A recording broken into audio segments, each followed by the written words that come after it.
Hello, I'm David Hughes.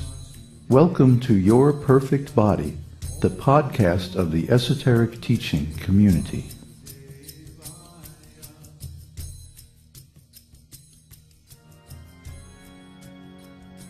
Today's selection from the Esoteric Teaching Introductory Seminar is entitled The Vedic Literatures.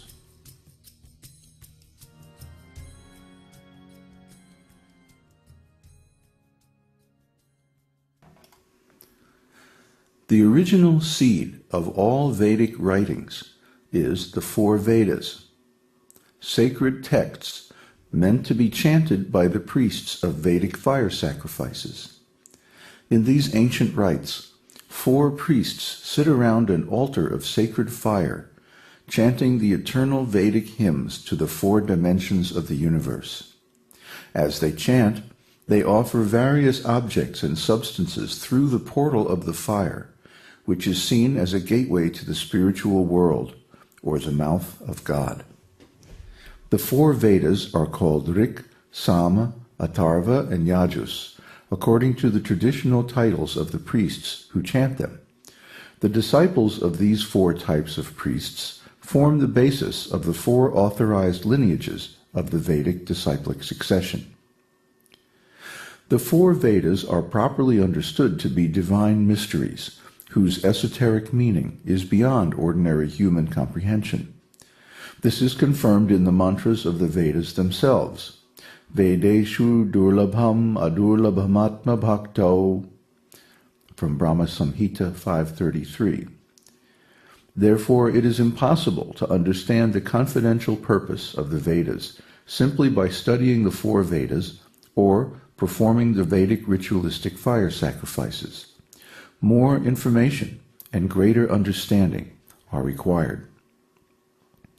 A systematic analysis of the four Vedas reveals far more questions than answers. These questions are explicated in the Upanishads, a class of Vedic literature dealing specifically with the mysteries of the four Vedas. Upanishad means an inquiry into the ultimate questions of life, and the Upanishads are full of questions and answers about the hidden meanings of the four Vedas. There are 108 principal Upanishads and hundreds more minor ones. Out of the principal Upanishads, 9 are the most important: Sri Ishopanishad, Mundaka Upanishad, Kathopanishad, Aitreya Upanishad, Taittiriya Upanishad, Mandukya Upanishad, Garga Upanishad, and Gopalatapani Upanishad. The Upanishads contain the keys to the mysteries of the Vedas and reveal many of the essential concepts of the esoteric teaching. The Vedas, Upanishads, and their many commentaries are consolidated in the Vedanta Sutra, which presents the ultimate conclusion of the Vedic tradition. Veda means knowledge, and Anta means the end or final determination. So Vedanta means the end of knowledge, or the ultimate realization of the Vedic spiritual path. However, the Vedanta Sutra is composed of sutras, terse codes or notes made by the author, Srila Vyasadeva, while he was in deep meditation. Therefore, it is impossible to understand the real meaning of Vedanta Sutra without exegesis or commentary, and anyone who claims to do so is bluffing. Fortunately, Srila Vyasadeva left his own commentary on Vedanta Sutra, which is the esoteric teaching. Beginning from the first sutra, Janmad Yasya Yataha, Vedanta Sutra 111, the esoteric teaching guides the qualified student step by step to the actual recondite purport of Vedanta Sutra. The esoteric teaching is the greatest of the Puranas, a class of supplementary Vedic literatures intended for the understanding of contemporary people. Purana means sacred history, and the Puranas narrate histories, many of them quite ancient, connected with the sacred purpose of the Vedas.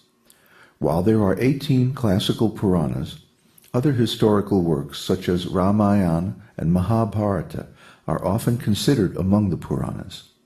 There are many other Vedic works, principally the Tantras, consisting of over 11,000 volumes of practical instructions on various aspects of human life in the context of spiritual realization. While it is a fact that a few of the Tantras discuss various aspects of human sexuality, most of them cover other subjects of applied spiritual knowledge: construction of temples and other important structures, farming and animal husbandry, diet and healing, community and family management, politics, economics and trade, etc. Another group of Tantras contains instructions for spiritual life, such as the proper conduct of the aspirant, choosing a suitable teacher, and various techniques of yoga, meditation, and worship. Both the Puranas and Tantras are divided into 3 classifications according to the degree of spiritual realization of the reader. The classifications of consciousness and activity according to the 3 gunas, or modes of material consciousness and activity, are discussed in detail in chapters 14 to 18 of Bhagavad Gita, the most popular and beloved of all Vedic works. But briefly, the yogis, brahmanas, and Vaishnavas are in the sattva guna, mode of goodness, under the protection of transcendental devotional service to Lord Vishnu. They go to higher planets in the next life. The karmis, or fruitive workers, in the rajoguna, the mode of passion, take shelter of conventional religion under the guidance of Lord Brahma. They take birth again on earth in human bodies. And the foolish living beings in the tamoguna, mode of ignorance, seek the false shelter of intoxication and sinful life, and live in the mode of darkness controlled by Lord Shiva. They gradually fall down to a hellish condition of life. Knowledge of the 3 gunas is very important for the successful practice of yoga, and it will be covered in detail later on in this series. Of all the Vedic literatures, only the esoteric teaching stands above the classifications of the 3 gunas, as it is meant for the Paramahansas, or the fully self-realized beings who have mastered spiritual life and attained complete self-realization. Finally, completing the catalogue of Vedic literatures are the Itihasas, thousands of volumes of supplementary literature dealing with mundane history, mathematics, Sanskrit grammar, logic, various systems of philosophical analysis, astrology, and other arts and sciences. All of these have commentaries by the various Vedic lineages and schools, making the complete library of Vedic literature extremely extensive.